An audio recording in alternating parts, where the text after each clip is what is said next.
Hello, everyone, and welcome back to Tsukihime. I never thought we'd be back here, but it's been a very good year for fan translations of Type Moon Media, and we're here today with the trial edition of Tsukihime. It's kind of like, think of it like the prototype, right? We're here with the story that would later be turned into Tsukihime. Right now, it is just a demo.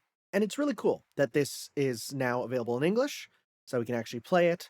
This was one part of the Plus disc that was not translated, so now we're here, able to play it in English and finally get like the true experience. So join me one more time as we dive into the world of Tsukihime, but like only 4 years after I was born.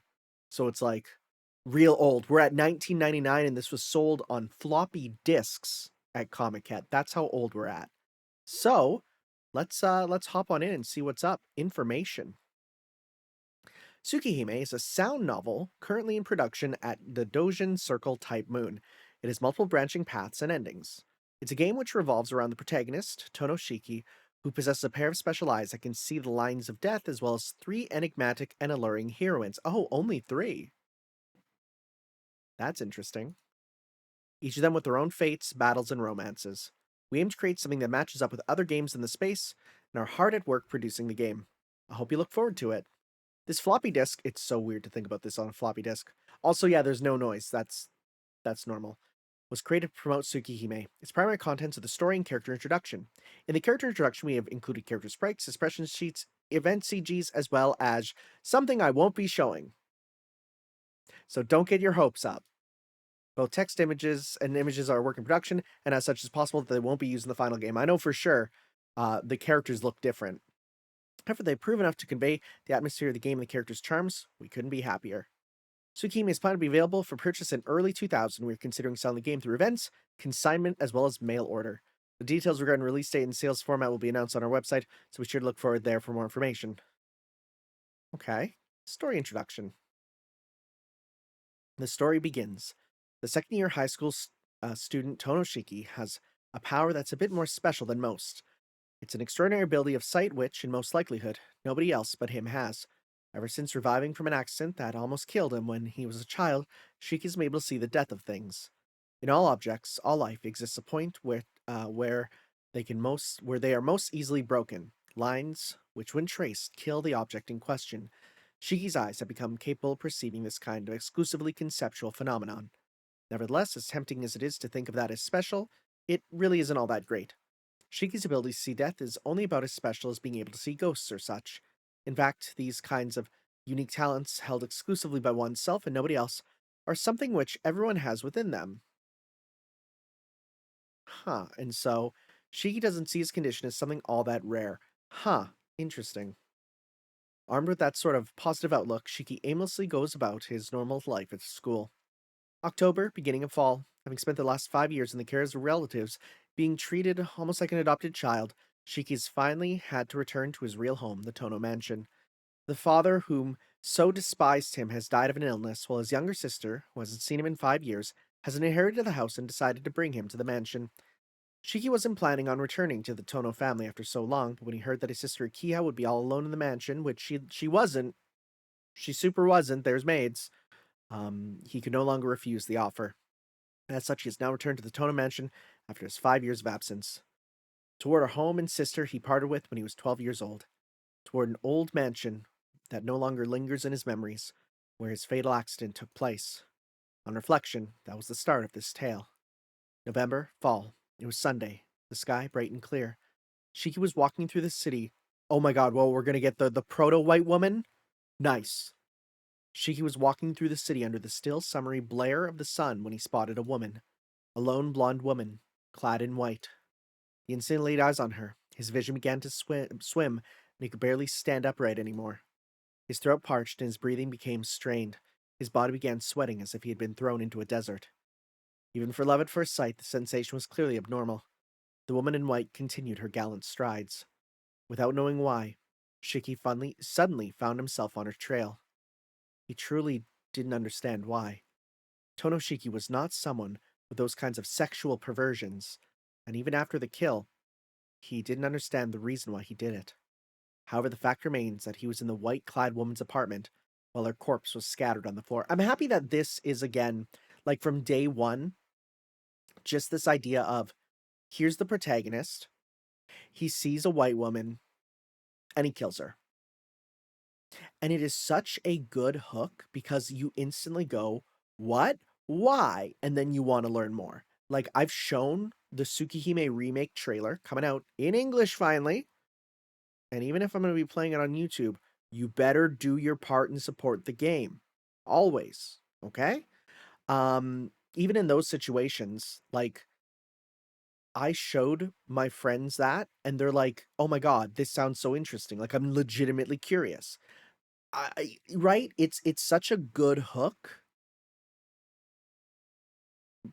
Buy the remake yourself. Even if I'm recording videos. Do it. I'm buying like 4 copies. Do it. Breaking into a woman's apartment after stalking her there, before finally killing her. That wasn't something Shiki was in the habit of doing. He felt ill at ease, almost like it was some kind of unreal daydream, even as he stared at the corpse behind him. The only thing that felt real to him was the method he used to dismember her, the ability he had possessed since childhood which allowed him to see death. It was only that it was only that part that had felt real, and yet the method had been what was most unreal of all.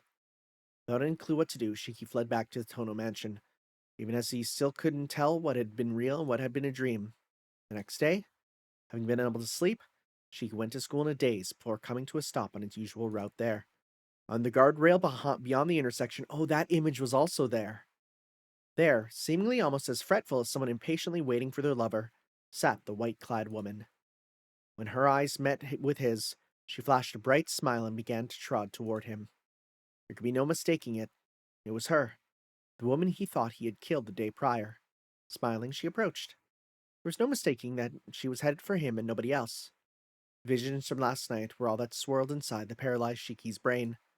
The dismembered woman's corpse, the red ocean of blood pooling at his feet. That had been reality without a doubt. He had slaughtered her, completely and utterly, and yet. Good day to you. It almost seemed as if she whispered it from across the intersection. Refusing all thought, Shiki broke out into a sprint just to get away. She chased after the fleeing Shiki. Shiki ran so hard it almost felt like his heart risked spilling from his mouth, and yet with light steps she followed right after him.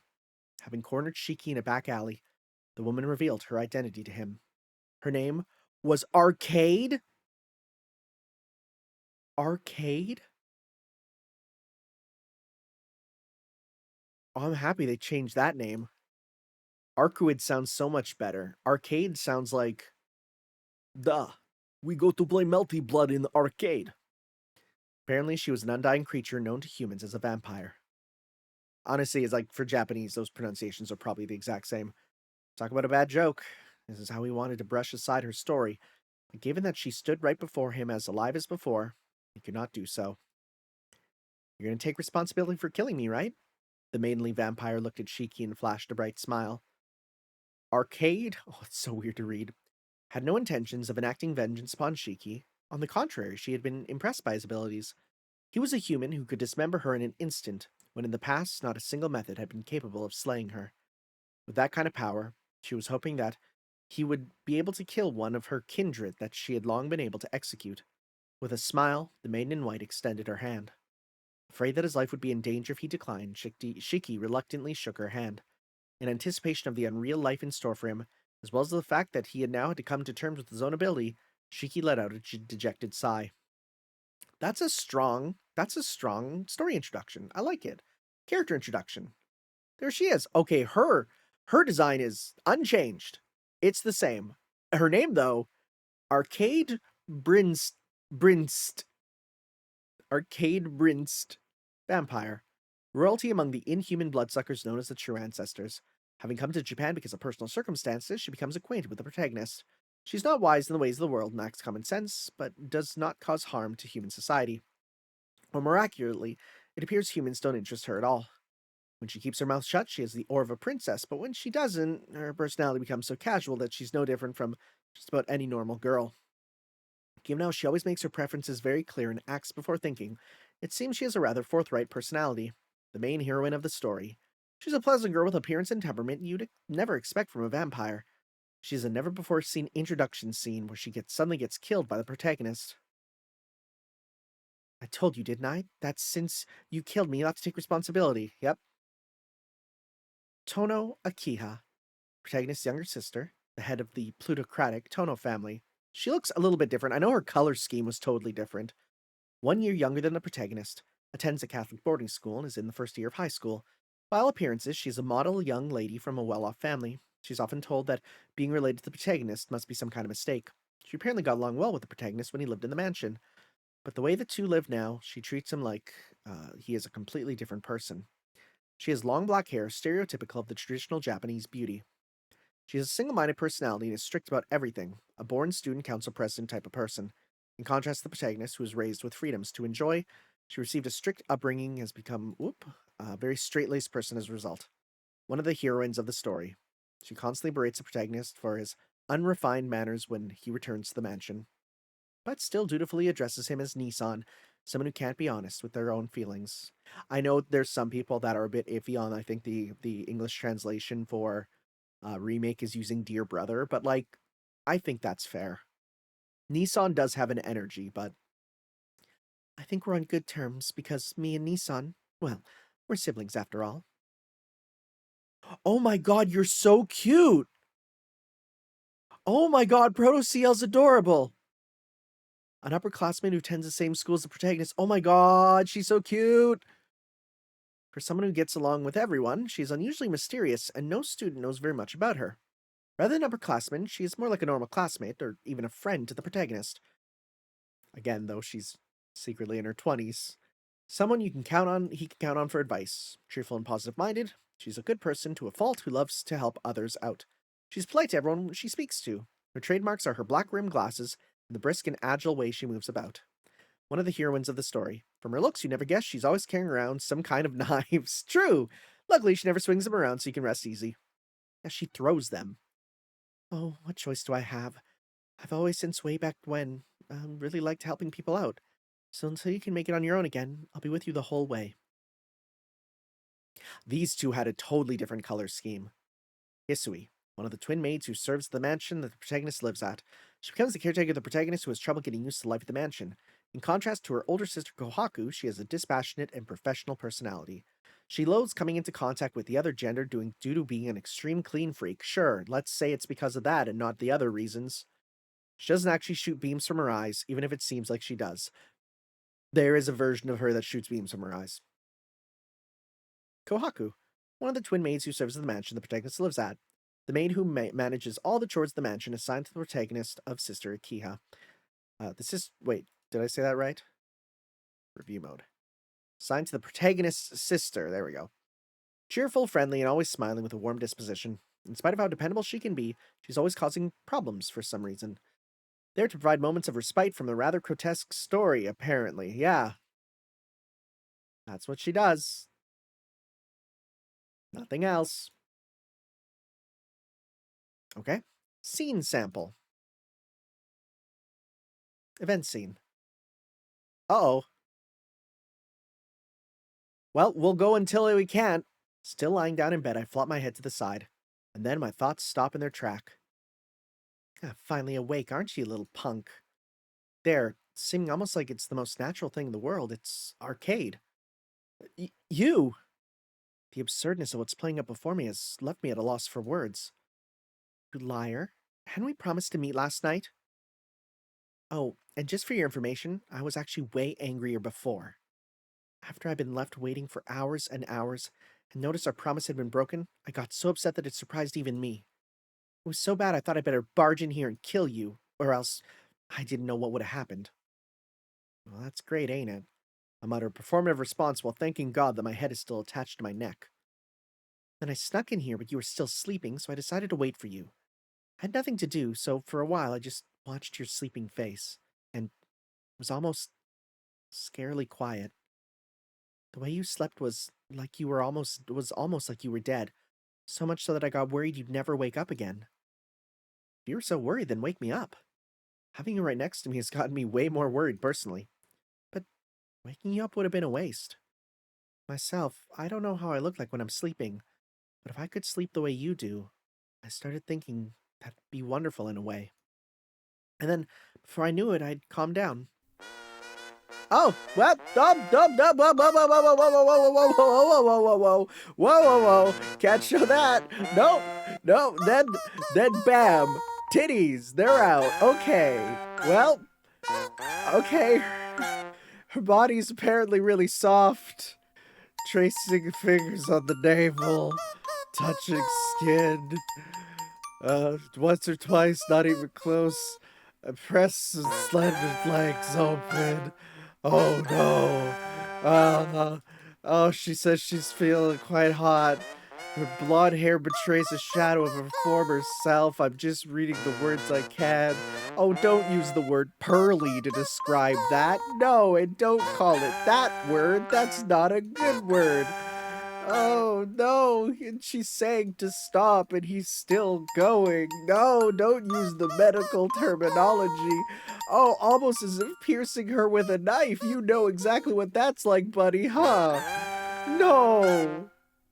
Bites into my jacket. Why, what? How? Discarded jacket, but where is it? It's not in the artwork. She bears the pain, buddy, she's not enjoying it.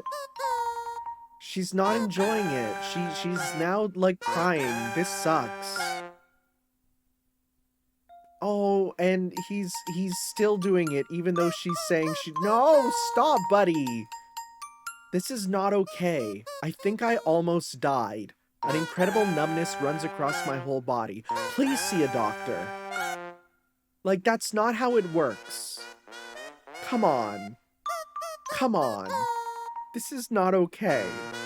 I'm just realizing you can see behind me some of it. That sucks. I hate this. Fireworks. Oh. I have a hard time hearing the words of squirming. Words of the squirming and agony afflicted. This, bro, you're not doing it good. This is not how it works, man. Oh my god, okay, that's done. I thought the bonus was going to be it, but okay, bonus. What's the bonus?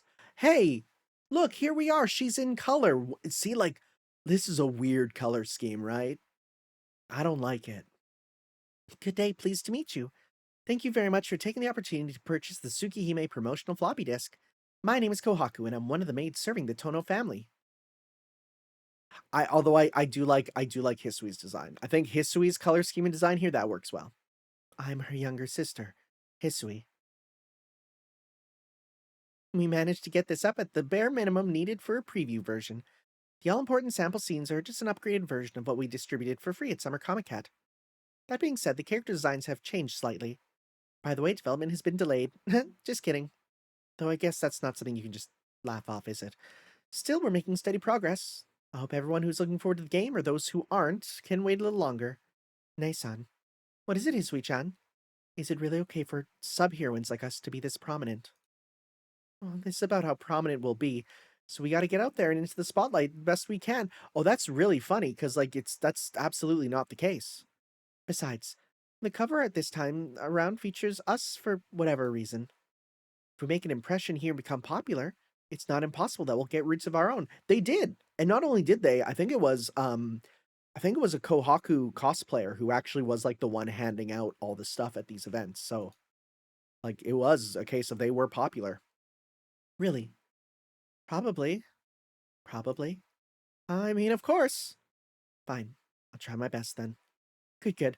With the cute Hisui Chance cooperation secured, I'll talk a bit more about Tsukihime.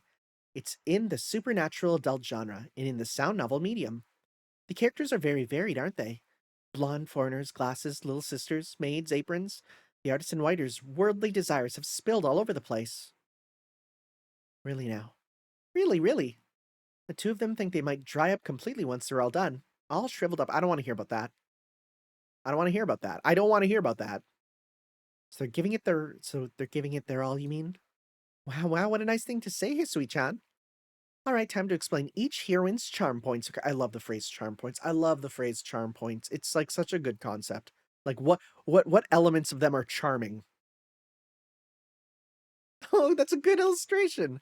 First is the main heroine, Arcade, the vampire who innocently pretends everything isn't her fault. Her motif is white. Oh wait, no, did I do it wrong? I think I did the wrong. Did I do the wrong one? Oh no, it's still Kohaku. Okay, never mind. We're good. Her motif is white, a tried and true, pure and beautiful kind of heroine. Still, her true nature is nothing more than that of a monster. Scary. Nei-san. Next, we have her, Tono Akiha-san. Oh, not Sama. Interesting. What? No, what does she? No, I don't think Kohaku ever calls her Akiha-sama. No. The younger sister of Shiki, the protagonist. A selfish, domineering, and unpleasant woman, but really she's completely cold-hearted. Wow. Okay. Talk about your boss, why not? By the way, I'm her personal maid. Hisui-chan is Shiki-sama's instead. Don't you have it good? Can we swap, please? Nei-san, you can't. Oh, CL, Proto CL. Her hair is giving me feelings. Lastly, we have CL Senpai, a wonderful girl who loves helping people out. So basically, a hypocrite. I don't know much more than that. Glasses are hard to draw. We'll get chewed out for this. It's fine, it's fine. It's not like I'm lying or anything. Even if it's a one-sided way of seeing them, it doesn't change the truth of the matter. Do well to understand this, Hisui-chan. Anyone who wants to say bad things about people will say as many bad things as they like.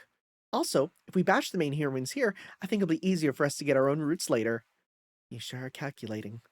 We got it tough after all. Yep. Okay, time for a little progress up report on the development of the game. The pace of the script is going at, it'll hit 3,500 standard paper pages, apparently. Is that a lot? It's a lot. Apparently, it'll be bigger than both volumes of Botoke no Utage put together. What is that? I'm Googling that. Nuri Bot. Yeah, that's so hard to spell. Nuri Botoke no Utage. Utage means festival, right? What is that? Um. Oh, it's like a horror? It's like a horror thing? Well, there's like no information on that in English. Cool. I don't get it. Well, anyway, it's supposed to be a lot, yep.